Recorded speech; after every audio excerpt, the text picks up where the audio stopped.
Udah ngapain ngikut perang? Ntar nih orang pembesar-pembesar kota Madinah ini akan ngusir mereka dan seterusnya. Akhirnya banyak di antara mereka berguguran.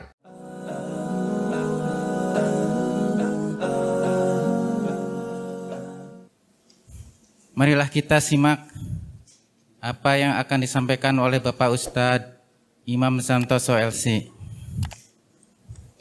Waktu dan tempat kami persilahkan.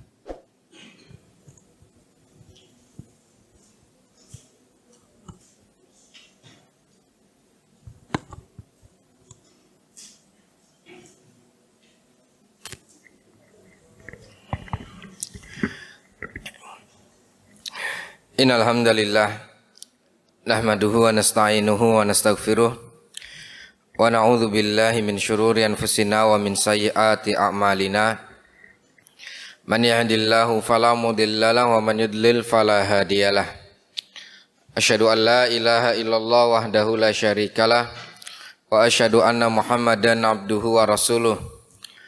Allahumma shalli wa sallim wa barik ala nabiyyina Muhammadin wa ala alihi wa sahbihi wa man tabi'ahum bi ihsanin ila yaumiddin.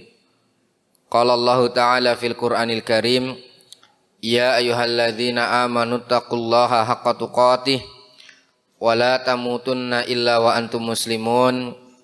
Amma ba'du.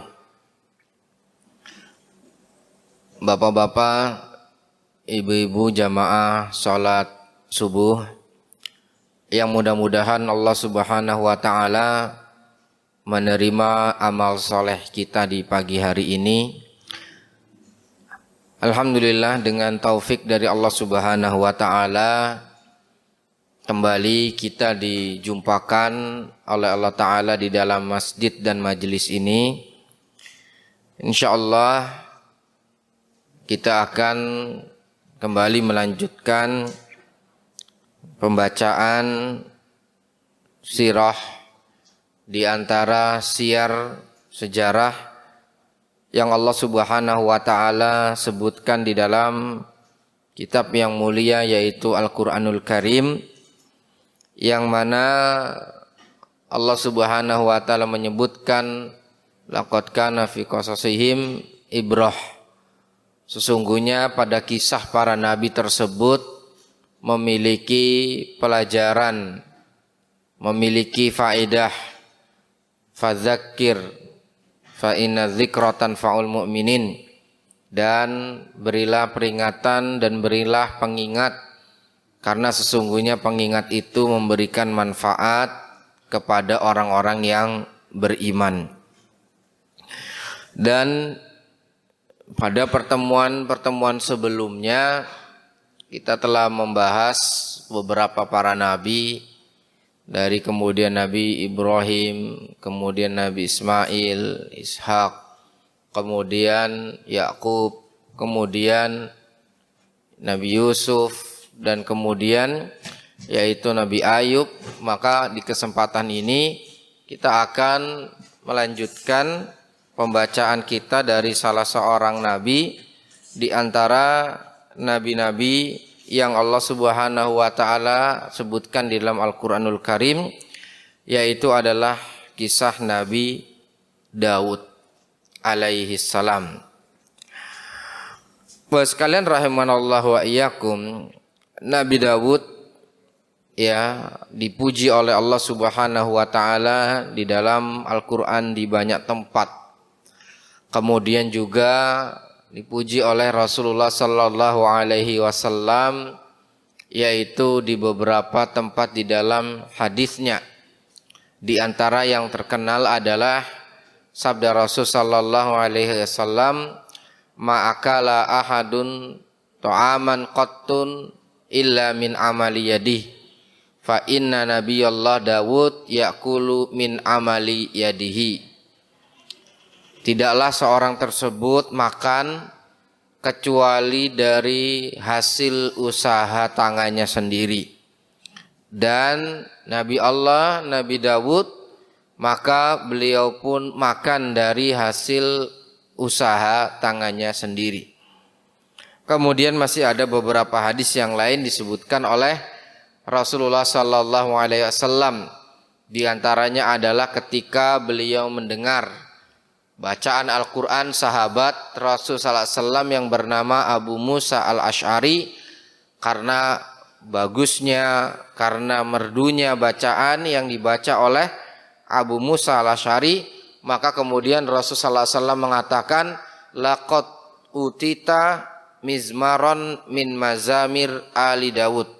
Sungguhnya wahai Abu Musa, engkau telah dianugerahkan oleh Allah Ta'ala kemerduan dalam membaca Al-Quran sebagaimana kemerduan yang Allah anugerahkan kepada keluarga Nabi Daud alaihi salam. Di antara kemerduan ketika Nabi Daud alaihi salam berzikir, beribadah kepada Allah, maka gunung pun menjadi tunduk, burung-burung pun menjadi tunduk. Kemudian mereka berzikir. Nanti insya Allah akan kita sebutkan. Sekalian rahimanallah iyyakum, sebelum kita sebutkan beberapa hal berkaitan dengan Nabi Daud, maka beberapa ahlu ilmi sebelum menjelaskan tentang Nabi Daud, menjelaskan terlebih dahulu kronologi.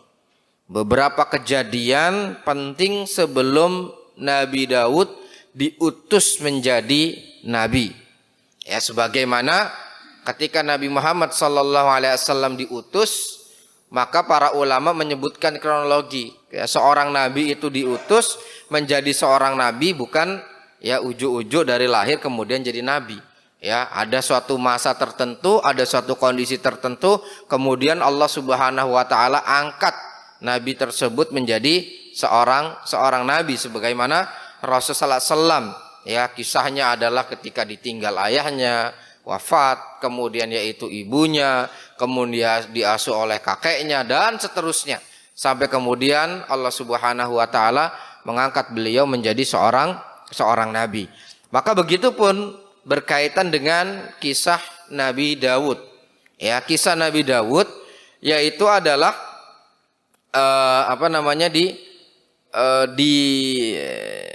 diutus kepada Bani Israel sebelum Nabi Daud adalah seorang nabi yang lain. Ya, seorang nabi yang lain.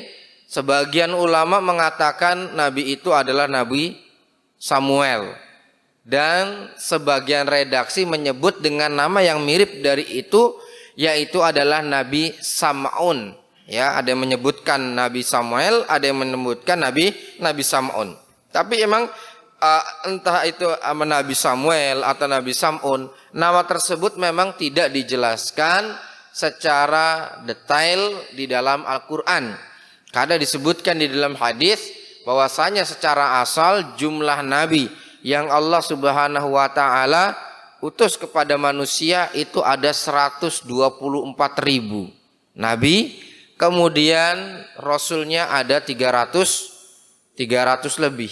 Dan disebutkan dalam Al-Quran ada sekitar 20-25 dan penutup semua tersebut adalah Nabi Muhammad sallallahu alaihi wasallam.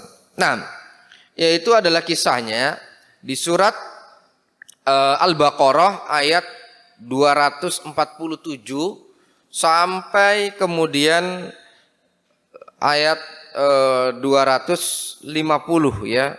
Ini adalah 251. Ini adalah beberapa kisah awal yang diceritakan oleh Allah Ta'ala berkaitan dengan Nabi Daud. Nah, intinya adalah bahwasanya Bani Israel adalah suatu kaum yang memang memiliki keunikan. Keunikannya adalah gampang membantah, gampang merequest, gampang membantah, kemudian gampang mengabaikan.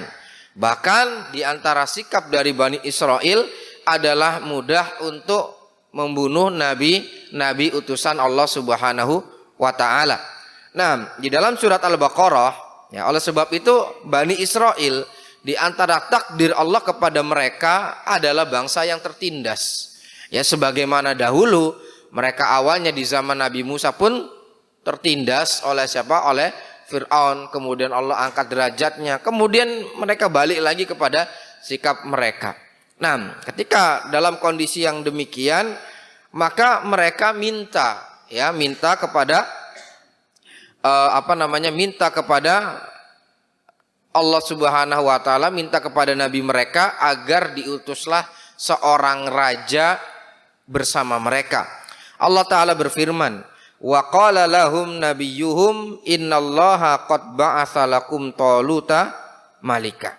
Nah, bahwasanya mereka minta kepada nabi mereka, yaitu Nabi Sam'un atau Nabi Samuel, bahwasanya wahai nabi kami, mintalah kepada Allah agar Allah menjadikan bagi kami itu raja, pemimpin, agar marwah kami, harkat dan martabat kami itu memiliki kedudukan.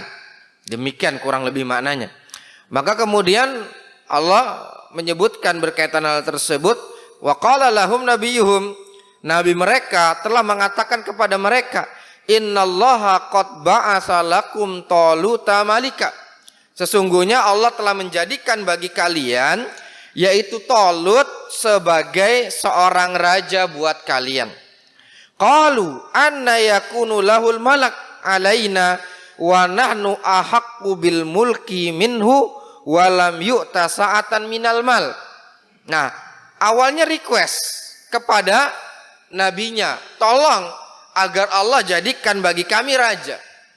Maka kemudian Nabi Sam'un ini berdoa kepada Allah, dan beberapa para ulama menyebutkan kenapa nabi ini dikatakan Nabi Sam'un, karena yaitu adalah dari kata sami'a. Sami'a kan mendengar. Maksudnya adalah setiap doa-doa yang dipanjatkan oleh nabi ini selalu didengar dan cepat diistijabah oleh Allah Subhanahu wa taala. Maka dikatakan Nabi Sam'un. Nah, maka kemudian nabi tersebut doa kepada Allah, ya, maka kemudian dijadikanlah di tengah Bani Israel seorang raja, yaitu yang bernama Talut. Nah, itu request mereka. Kemudian yang kedua, Allah jadikan benar raja di tengah mereka yang bernama Talut. Yang ketiga, setelah sudah ada raja di tengah mereka, apa yang terjadi? Seperti perilaku dan tingkah laku mereka sebelumnya, ya, mereka mengatakan qalu, mereka mengatakan anna yakunu lahul mulku alaina. Kenapa dia yang jadi raja? Gitu. Sudah minta sama nabinya, kemudian nabinya doa kepada Allah, kemudian sudah disiapkan raja kepada mereka. Mereka mengatakan, kenapa dia yang menjadi raja buat kami? Ya, kenapa harus dia yang jadi raja buat kami? Wa nahnu ahaqqu bil mulki minhu. Kenapa tidak dari kami aja, dari kalangan Bani Israel? Apa alasannya? Yaitu adalah walam yu'ta sa'atan minal mal. Nabi Talut dan Raja Talut itu yang diangkat menjadi raja, dia itu tidak punya apa-apa. Mohon maaf, kalau dalam bahasa kita mungkin istilahnya adalah orang tidak mampu, orang fakir, dan tidak memiliki kelebihan, yaitu rizki dibanding dengan kami. Walam yu'ta sa'atan minal mal, yang enggak punya kelebihan rizki. Kemudian mengatakan, ya, qala innallaha astafahu alaikum. Maka kemudian dijawab oleh Nabi Samuel atau Sam'un tersebut, sesungguhnya dia telah dipilih oleh Allah untuk kalian, wa zadahu bastatan fil ilmi wal jism. Maka kemudian disebutkan kenapa Talut ini dipilih jadi raja, karena dia dianugerahkan oleh Allah Subhanahu wa taala kekuatan di dalam ilmu dan fisik. Wallahu yu'ti mulkahu man yasha. Sesungguhnya Allah menganugerahkan kerajaannya, kekuasaannya bagi siapa yang ia kehendaki. Wallahu wasi'un alim. Nah, kemudian setelahnya yaitu di ayat yang selanjutnya, ya, diantaranya adalah di ayat yang ke 249. Maka pada saat itu mereka bersiap, ya, untuk menghadapi musuh-musuh mereka, ya, yang menindas mereka, yang menginjak harkat dan martabat marwah mereka. Maka kemudian pada saat itu dengan hadirnya raja ini, mereka berjuang di belakang raja tersebut. Nah, tapi kemudian ya raja tersebut memberikan pengingat kepada mereka bahwasannya sebelum ya berjihad, berjuang dan berperang nanti akan ada ujian. Ya, akan ada ujian atau seleksi. Nah, apa ujian tersebut? Allah menyebutkan di dalam surat Al-Baqarah ayat 249, falamma fasala talutu bil junud qala innallaha mubtalikum binahar. Ya, ketika sudah siap berangkat bersama pasukannya dari kalangan Bani Israel, ya, kemudian Allah menyebutkan sesungguhnya Allah akan menguji kalian dengan apa? Binahar, dengan melewati suatu sungai. Ya, dengan melewati suatu sungai. Beberapa menyebutkan bahwasanya nama sungai ini adalah Sungai Adami. Kenapa diuji dengan sungai? Karena meninggalkan daerahnya, melakukan perjalanan yang jauh, kemudian setelah itu butuh yang namanya ketika dahaga air minum, ketemulah yang namanya sungai. Tapi Nabi tersebut memberikan wanti-wanti, itu ujian. Itu ujian. Ketika sudah haus, ya ketika sudah haus ada batasnya. Jangan berlebihan. Ya, ketika sudah haus begitu juga ini bisa dikiaskan maknanya kepada permasalahan yang lain. Apa kemudian yang diperbolehkan? Faman syariba minhu falaisa minni. Siapa yang dalam kondisi perjalanan kemudian dahaga, kemudian minum dari air sungai itu, falaisa minni, maka bukan termasuk dari pasukanku. 6. Wa man lam yat'amhu fa innahu minni. Tapi siapa yang tidak mencicipinya berarti itu bersama pasukanku. Masya Allah, ini ujian. Yang pertama sudah dikasih Talut jadi raja, awalnya tidak suka. Nah, kemudian ketika memimpin pasukan dikasih kebijakan kayak gitu. Kira-kira gimana? Awalnya sudah nggak suka, kemudian dikasih syarat yang berat. Wah, makin jadi di antara mereka. Oleh sebab itu disebutkan awal pasukan mereka itu berjumlah sekitar 80.000. Ya, awal pasukan mereka awalnya sekitar 80.000. Kemudian Allah menyebutkan illa manirtarafa ghurfatam biyadih, kecuali yang nyiduk satu cidukan, enggak apa-apa dah. Ya, kalau misalnya nyiduk satu cidukan, ya itu ditolerir. Nah, fasyaribu minhu illa qalila. Ya, fasyaribu minhu illa qalilan minhum. Dan seluruhnya minum kecuali berapa? Kecuali hanya sedikit. Ya, dalam artian tereliminasi di babak pertama. Ya, dari sekitar 80.000 tersebut tereliminasi. Banyak di antara mereka apa? Yang minum kemudian mengabaikan. Kemudian yang selanjutnya yaitu adalah ya falamma jawazahu huwa walladzina amanu ma'ahu qalu la taqata lana al-yaum bijalut wa junudih. Kemudian yang selanjutnya, yang kedua adalah ketika sudah ini pasukan pertama sudah tereliminasi, enggak lanjutin. Ketika berlanjut ketemu dengan pasukan yang akan memusuhi mereka, sebagian mereka dari yang lolos seleksi tahap pertama ini mengatakan la taqata lana al-yaum. Kita udah capek, nggak punya kekuatan lagi, udah capek, sudahlah kita nggak ikut lanjutin. Nah, ini seleksi yang keberapa? Tahap kedua. Dari 80.000 itu fana qasal adat, kemudian jumlahnya berkurang lagi. Nah, kemudian ya Allah melanjutkan qala alladzina yadhunnuna annahum mulaqullah kam min fi'atin qalilatin ghalabat fi'atan katsiratan biidznillah wallahu ma'as sabirin. Naam, maka kemudian yang mereka yakin akan ketemu dengan Allah, mereka mengatakan betapa banyak dari jumlah sedikit ini bisa mengalahkan jumlah yang banyak. Dari sini Allah ketika berbicara tentang pasulan Tolut, ya, yang akan menghadapi Jalut, kemudian kisahnya tiba-tiba pindah ke perang Badar. Kam min fi'atin qalilatin ghalabat fi'atan katsirah. Jumlah yang sedikit mengalahkan jumlah yang begitu banyak. Ini terjadi di zaman Rasul, pada saat perang apa? Perang Badar. Kenapa kata para ulama? Kisah Tolut kemudian nyambungnya ke perang Badar.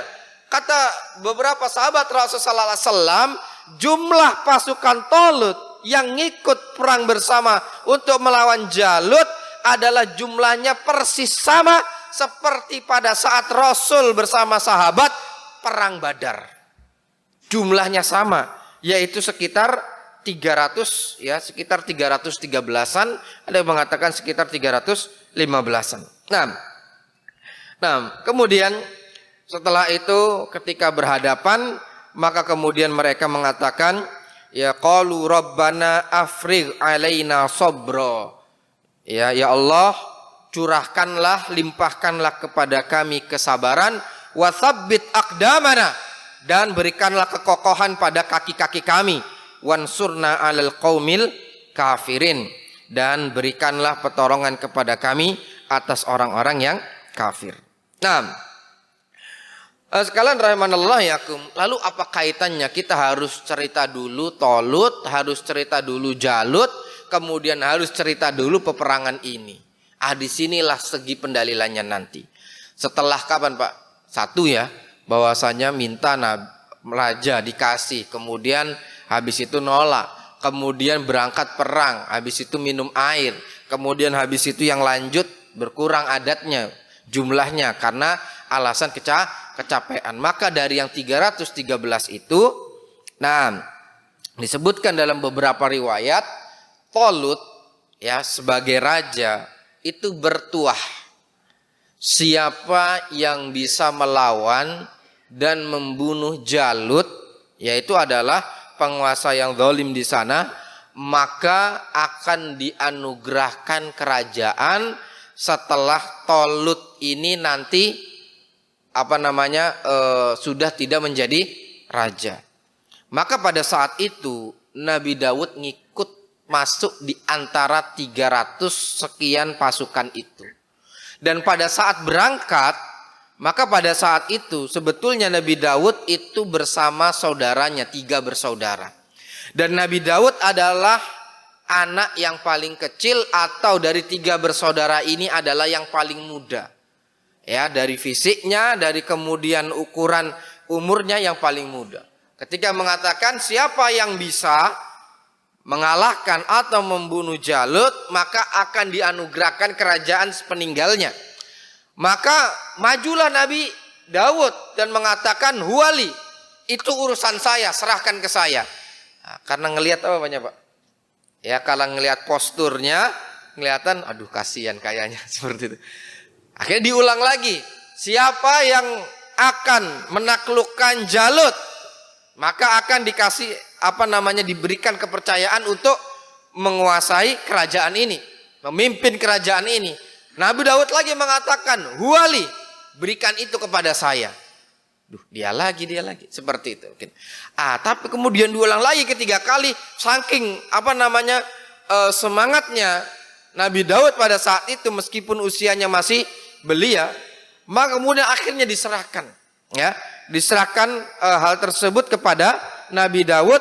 Dan dengan izin Allah Subhanahu wa taala, ya, dengan izin Allah Subhanahu wa taala, maka Nabi Daud pun akhirnya berhasil untuk membunuh Jalut. Ya, akhirnya berhasil membunuh Jalut. Nah, bagaimana disebutkan di dalam hadis yang dikeluarkan oleh al-Imam disebutkan oleh beberapa para ulama, Nabi Daud keluar. Kemudian melihat, yaitu adalah Jalut. Nah, ya, kemudian maka Jalut ini mengatakan, anta soghir, ente kecil, ya. Kaifa tajra antu qatilani, ya, ente ini kecil, nggak ada apa-apanya dengan saya, ya, bisa-bisanya mau bunuh saya gitu. Kata siapa namanya? Kata Jalut. Qala analladzi sayaktuluka, saya adalah orang yang akan membunuhmu. Faghadiba Jalut, maka kemudian Jalut tersebut emosi dari ucapan Nabi Daud tersebut. Pada saat itu Nabi Daud belum menjadi nabi. Farada an yadrib Daud, maka kemudian berusaha untuk membunuh dan menebas Nabi Daud. Famtana an dorbatih, maka kemudian Nabi Daud pun berhasil untuk menghindar. Kemudian setelah itu summa romahu, kemudian habis itu dilempar kurang lebih bahannya itu adalah seperti ketapel, kurang lebih seperti itu. Tudhu al-hijarah, ada sebuah batu yang kemudian sebuah batu yang ditutup dengan kulit, kemudian setelah itu dilepaskan dari jarak jauh. Kurang lebih apa Pak kalau zaman sekarang kita? Mirip seperti itu. Faromahu, kalau kemudian dilempar, dikeker oleh Nabi Daud, kemudian mengenainya. Maka kemudian setelah mengenainya, kemudian jatuh dan kemudian tumbang. Maka pasukan yang pada saat itu ikut berperang, berjihad, maka semuanya bertakbir kepada Allah Subhanahu wa taala. Maka pasukan Jalut pun akhirnya lari kocar-kacir, kemudian mereka mengalami kekalahan.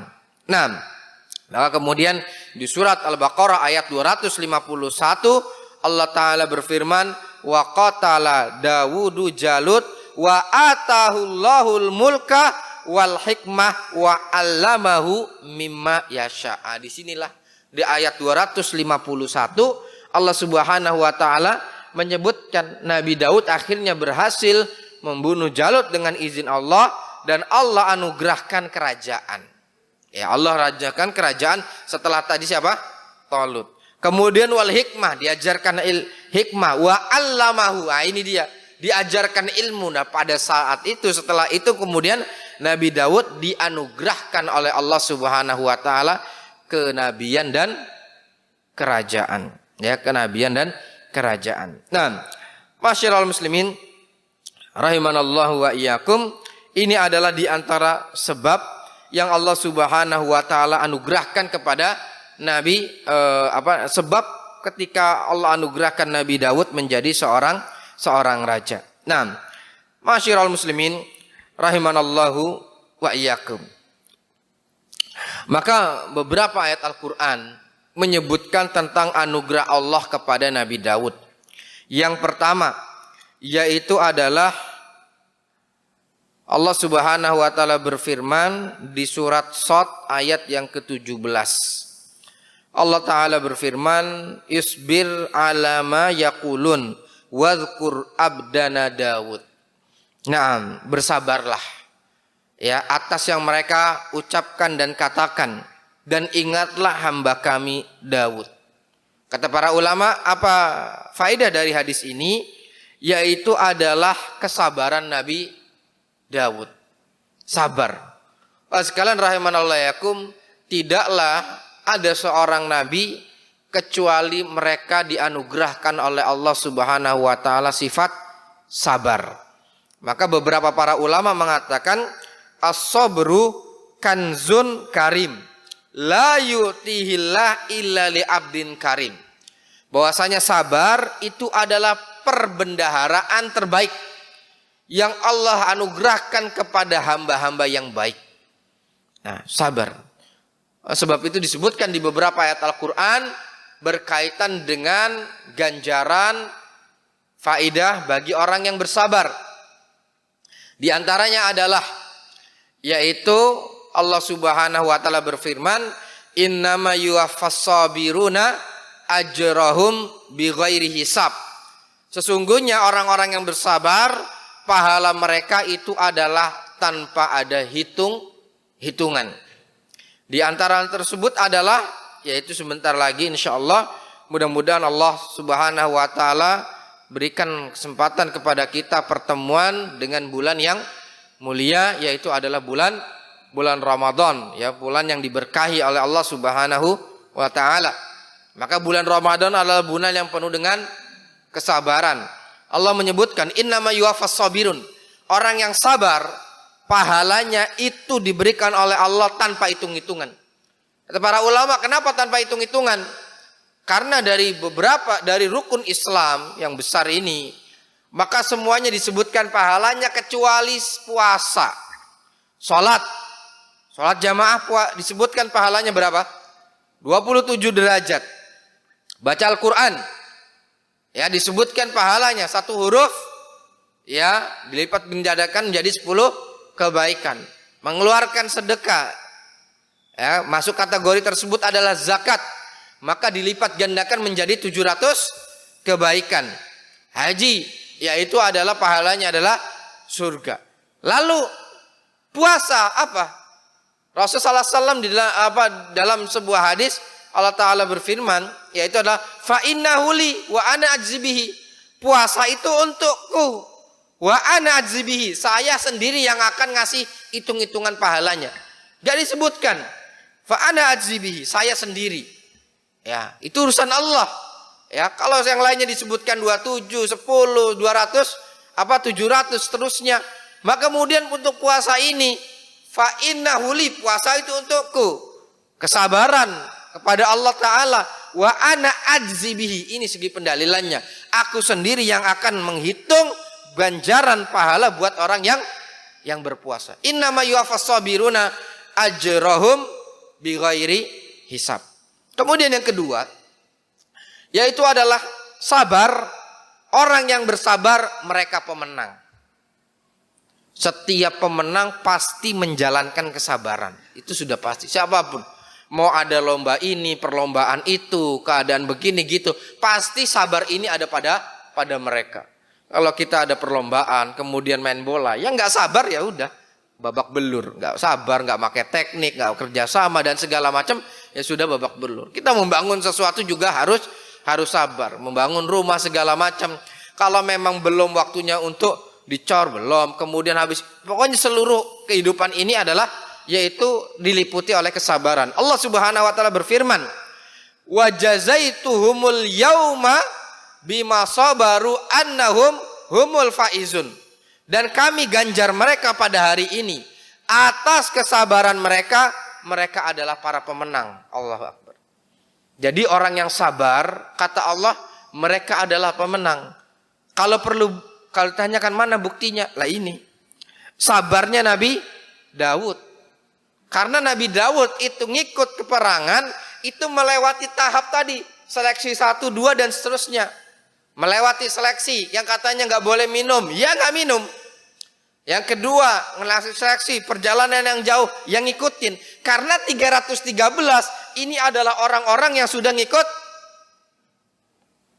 seleksi. Dari 80.000 tumbang, tinggal berapa sekitar 313. Kesabaran, wasbir, sabarlah. Bima yakulun. Lihat Pak, kalau zaman sekarang betapa besar provokasi 79.000 itu. 80.000 tinggal berapa? Sisa 13. Itu di tengah jalan dikomporin kayak apa coba? Sampai kemudian 80.000 tinggal apa? 300-an. Kurang lebih 79.000 itu gugur. Ketika gugur apa yang terjadi? Ya bisa jadi ngomporin, bisa jadi ya sudahlah beginilah segala macam lah. Seperti ketika Allah sebutkan di dalam surat Al-Munafikun, ketika berangkat berjihad bersama Rasul orang munafik, di tengah jalan orang munafik ini apa? La yukhrijannal a'azzu minhal adzal. Udah ngapain ngikut perang? Ntar nih orang pembesar-pembesar kota Madinah ini akan ngusir mereka dan seterusnya. Akhirnya banyak di antara mereka berguguran. Nah, masyiral muslimin rahimanallah, melihat ya, ambil faedah dan mari renungi bersama. 80.000, 79.000 pulang. Ya, gagal ngikut peperangan yang 313 lanjut. Itu kira-kira gambarannya seperti apa? Dan kondisi saat itu bagaimana? Maka Allah firmankan, wasbir, sabar. Alayamakun, lihatlah 79 orang itu ngapain itu kepada apa yang mereka katakan, apa yang mereka provokasi kepada yang lainnya sehingga bisa balik tinggal sesisa 300. Maka kemudian Allah lanjutkan, wa jazaituhumul yauma bima sabaru annahum humul faizun.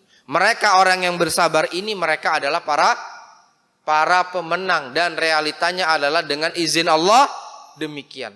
Bahwasanya yang jadi pemenang siapa, Pak? Nabi Daud, ya. Seleksi itu lolos. Kemudian yang kedua dikatakan siapa yang akan menghadapi, ya, perkataan Talut tersebut. Kata Nabi Daud, saya. Kemudian sampai diulang 3 kali, Nabi Daud sabar. Kemudian ketika ngadepin Jalut, ya, siapa engkau? Saya adalah yang akan membunuhmu. Kemudian habis itu ente ente kecil tubuhnya, bagaimana bisa membunuh saya? Maka kemudian Nabi Daud lagi-lagi bersabar. Inilah kesabaran yang dimiliki oleh Nabi Daud. Oleh sebab itu sekalian rahimanallahu ini. Kemudian yang ketiga, Allah Subhanahu wa taala menyebutkan berkaitan dengan kesabaran, yaitu Allah menyebutkan, ya, fa in sabaru fa huwa khairul lisabirin. Seandainya mereka itu bersabar, maka itu tentu lebih baik bagi mereka. Khair. Allah menyebutkan khair, Pak. Kalau Allah sudah menyebutkan khair, itu adalah itu yang paling baik. Jadi jalan keluar yang paling baik adalah apa? Sabar. Allah menyebutkan fa in sabaru. Kalau manusia itu mau bersabar, fa huwa khairun. Itu adalah yang terbaik. Makanya ketika ada orang, mohon maaf Pak ya, Bapak dan Ibu sekalian, ada orang mendapat suatu permasalahan, curhat ke dai, ya, ustadz, kiai, tokoh agama dan lain sebagainya, tokoh masyarakat. Ya, yang A jawabannya disuruh sabar, yang B datang jawabannya disuruh sabar, yang C datang jawabannya disuruh sabar, yang D datang jawabannya disuruh sabar. Ya, sampai semua dari A sampai Z, kemudian solusinya harus apa? Sabar. Karena Allah sendiri yang mengatakan, fa in sabaru, kalau mereka sabar, fa huwa khairun, itu yang terbaik. Jadi memang enggak ada kunci yang terbaik selain apa? Sabaran. Allah menyebutkan khairun. Apakah kalau Allah sudah menyebutkan khair, yang terbaik, ada sesuatu yang lebih baik dari itu? Nah, Allah yang sudah menyebutkan, fa huwa khairun lisabirin. Maka sekalian rahimanallah yakum, demikian pula diantaranya kita beribadah. Ya, kita ibadah. Maka diantara penyebab futurnya seseorang dalam ibadah adalah ketika sabarnya sudah lepas. Futur. Maka sekalian rahimanallah, mungkin ini juga sekaligus sesi menjelang datangnya bulan Ramadan. Ya, karena mungkin pertemuan selanjutnya, insya Allah jika Allah takdirkan kita bertemu dengan bulan Ramadan, maka pertemuan selanjutnya mungkin sudah berada di dalam bulan Ramadan. Maka kita sampaikan sekaligus apa pembekalan berkaitan tersebut, yaitu adalah ketika ingin bertemu dengan bulan Ramadan, memang harus perlu persiapan. Karena Ramadan ini tamu. Ramadan itu tamu. Namanya tamu itu harus disambut. Di antara contohnya adalah ketika Rasulullah SAW hijrah dari kota Mekah ke kota Madinah, apa yang dilakukan orang Madinah? Orang-orang Madinah siap nyambut. Nyambut ngapain? Ada yang nyiapin makanan, ada yang memberikan pakaian, ada yang nyiapin tanah dan segala macam. Mereka berusaha untuk memberikan yang terbaik. Begitulah ketika Ramadan ini mau datang. Apa yang kita siapkan? Yang kita siapkan, mohon maaf, ini baik, ini bagus, cuman mohon maaf bukan hanya semata-mata itu. Seperti misalnya flyer, kemudian habis itu hal-hal yang lain, itu diantara usaha. Tapi yang terpenting adalah al-qalbu ini disiapkan. Jangan sampai datang menjelang bulan Ramadan, futurnya muncul, sabarnya hilang. Sudah. Maka diantara penyebab futur, apa futur? Futur itu kan malas, hilang tekad, hilang semangat. Sebagian para ahli ilmu mengatakan orang yang futur yang lagi kebingungan jalan. Kebingungan jalan itulah orang yang futur. Dia ingin berjalan, ihdinas siratal mustaqim. Minta di dalam sholatnya, ya Allah tunjukilah jalan yang lurus. Ketika kita sudah datang ke masjid, ini bagian dari jalan yang lurus. Ketika kita mengaji, ini bagian dari jalan yang lurus. Tiba-tiba futur di tengah jalan ngeblank. Ya, futur, bingung, nggak lagi apa? Jalan ke masjid, nggak lagi ngaji, nggak lagi beramal soleh. Ada itulah futur. Nah, di antara tandanya adalah ya futur itu satu ada tandanya, ya ada tandanya. Dua ada penyebabnya. Tiga ada obatnya.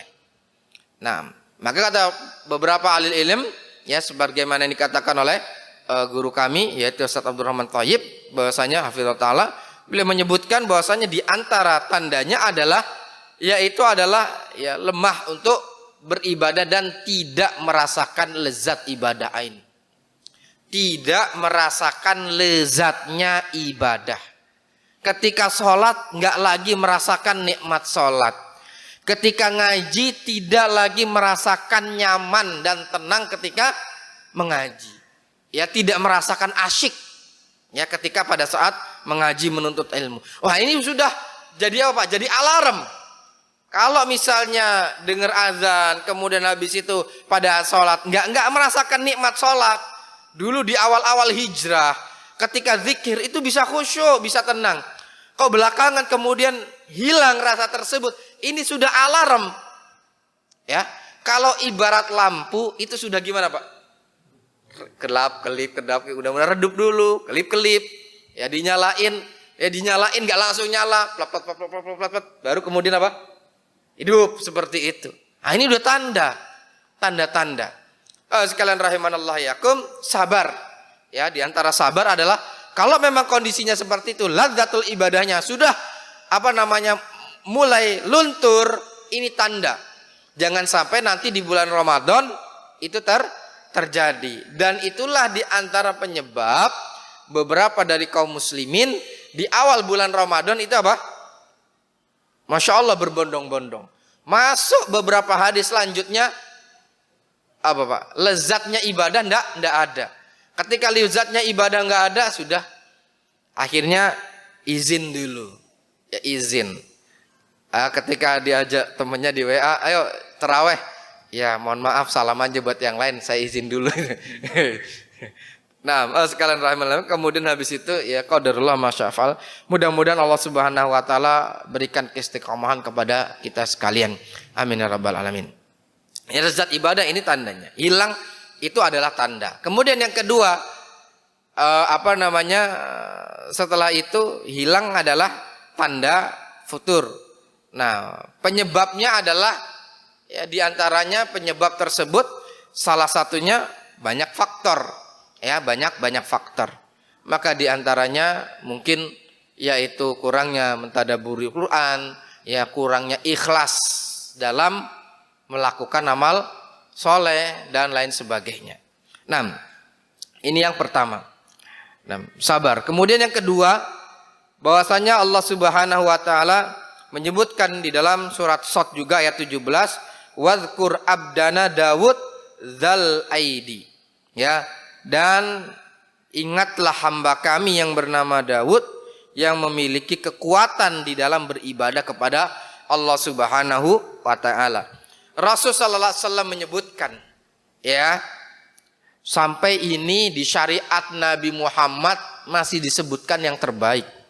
Rasulullah SAW menyebutkan dalam sebuah hadis yang dikeluarkan oleh Imam Bukhari dan Imam Muslim dari sahabat Abdullah bin Amr, bahwasanya Rasulullah SAW bersabda, ahabbus siyam ilallah siyamu Dawud. Sebaik-baik puasa yang paling dicintai Allah adalah puasanya Nabi Dawud.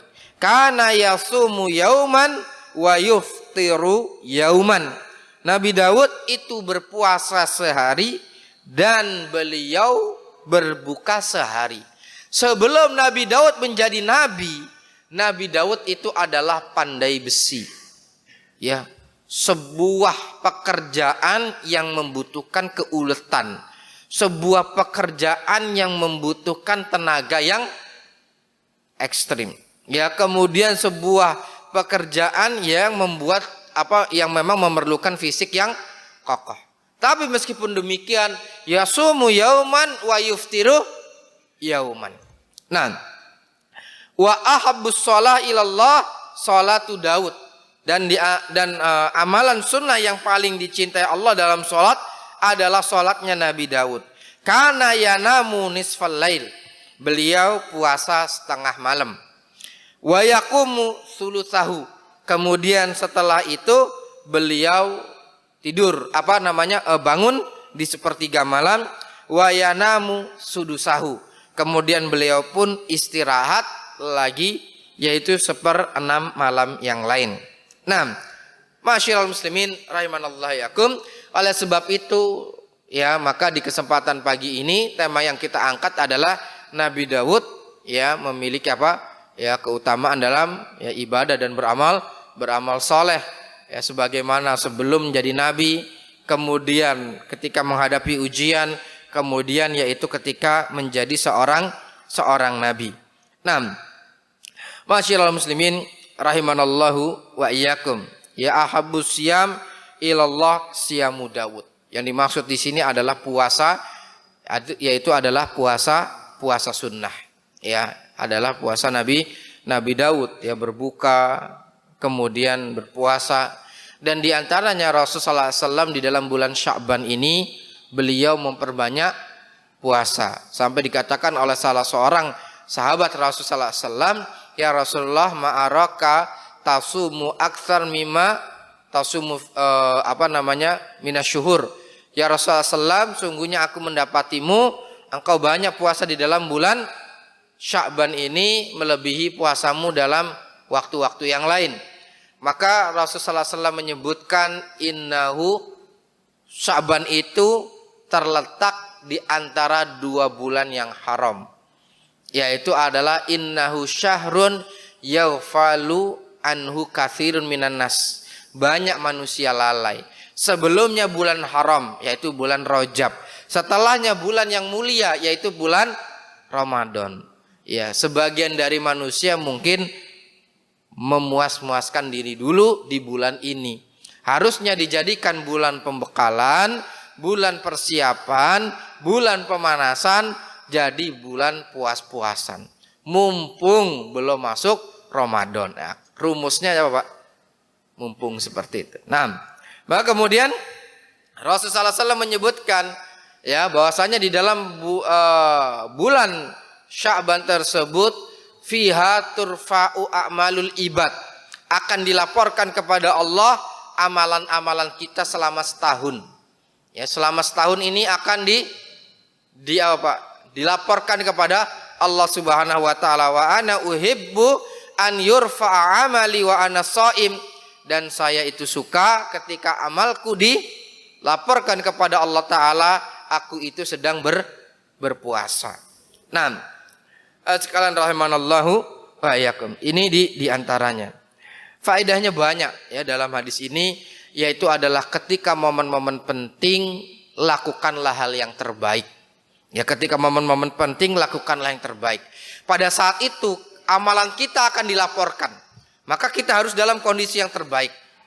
Yang kedua, yaitu adalah ketika kita ada pelaporan pekerjaan kepada atasan. Usahakan kondisi kita adalah dalam kondisi yang terbaik. Ya, ketika misalnya seorang anak ingin kedatangan orang tua, atau orang tua ingin kedatangan cucu-cucu, maka menyiapkan sesuatu yang terbaik. Ini diantara faedah dalam hal tersebut. Ya, bahwasanya Nabi Daud adalah nabi yang memiliki kekuatan dalam beribadah. Nah, kemudian yang ketiga yang disebutkan oleh Allah Subhanahu wa taala, ya karena kuatnya ibadah itu bisa mempengaruhi satu gunung, kemudian yang kedua adalah burung-burung untuk tunduk ibadah bersama Nabi Daud. Allah Subhanahu wa taala menyebutkan di dalam surat Shad lagi, ayat yang ke-18 19, inna sakharnal jibala ma'ahu yusabbihna bil asyi wal isyraq. Sesungguhnya kami taklukkan gunung-gunung itu bersama Nabi Daud ketika mereka para gunung-gunung tersebut bertasbih. Ya, bertasbih kepada siapa Pak? Kepada Allah Ta'ala. Kenapa? Karena ngikut ngedengar Nabi siapa Pak tadi? Nabi Daud kan bacaan apanya Pak? Lantunannya merdu. Saking merdunya ketika berzikir, saking khusyuknya ketika berzikir, kemudian ketika mengingat Allah, maka kemudian burung dan kemudian gunung-gunung tersebut tunduk. Disebutkanlah beberapa ilmu, kenapa? Yaitu adalah seorang yang dalam berzikir kepada Allah tunduk, khusyuk, meskipun suaranya lirih, itu didengar oleh gunung dan burung. Mohon maaf Pak, misalnya kita zikir habis subuh, habis sholat sunnah, zikir subhanallah, subhanallah, atau kemudian di rumah astagfirullah. Ya mungkin yang dengar kita, keluarga kita di kamar yang lain mungkin juga nggak dengar. Tapi beberapa para ulama beristimbat dari ayat ini bahwasanya yang jauh di sana, gunung dan burung itu mendengar seruan zikir kita kepada Allah Subhanahu wa taala, sampai mereka pun akhirnya juga ikut berzikir. Kemudian yang selanjutnya wa tayra mahsyurah, dan kemudian burung-burung pun berkumpul. Ya, burung-burung pun berkumpul, kullun lahu awwab, dan seluruhnya pun tunduk kepadanya. Yang dimaksud kepadanya di sini ada dua penafsiran. Kepadanya tunduk kepada Allah, atau yang kedua adalah tunduk ngikut ya zikir-zikirnya yang dilakukan oleh Nabi Dawud. Nah, sekalian rahimanallahu wa iyyakum, ini diantaranya. Ya, oleh sebab itu, masyiral muslimin rahimanallahu wa iyyakum, bahwasanya yang kita lakukan alam semesta menyaksikan. Yang kita lakukan bisa memberikan kebaikan juga buat sekalian makhluk. Nah, maka Bapak dan Ibu sekalian rahimanallahu wa iyyakum, zikir adalah di antara amalan yang paling mudah. Beberapa ahli ilmu mengatakan dengan ungkapan yang bisa dicatat dengan tinta emas. Apa ungkapan mereka, Pak? A'jazun nasi a'jazuhum fi dzikri awid du'a. Orang yang paling lemah adalah yang lemah untuk berzikir atau berdoa. Sudah. Orang yang paling lemah adalah orang yang lemah berzikir atau berdoa. Karena yang namanya zikir, yang namanya doa itu nggak perlu geser tubuh.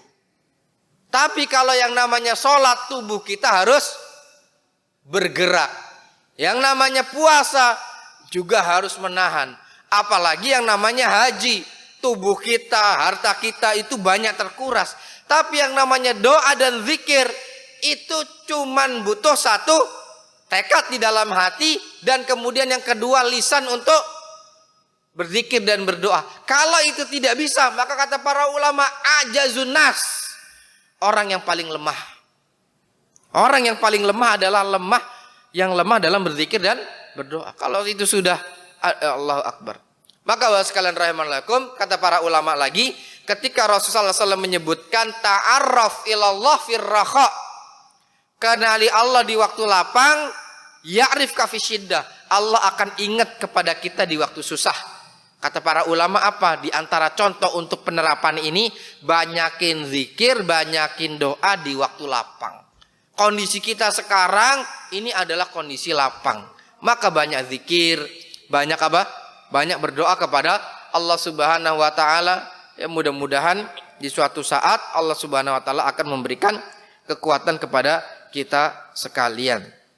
Nah, sekalian rahimanallah yakum, mungkin ini dulu yang bisa kita sampaikan ya berkaitan dengan faedah dari kisah Nabi Daud alaihi salam, yaitu adalah hamba yang soleh, hamba yang memiliki kesabaran yang tinggi, yang awalnya adalah rakyat jelata, kemudian Allah Subhanahu wa taala ya angkat dan anugerahkan beliau keutamaan ya, yaitu bahwasanya awalnya adalah pandai besi.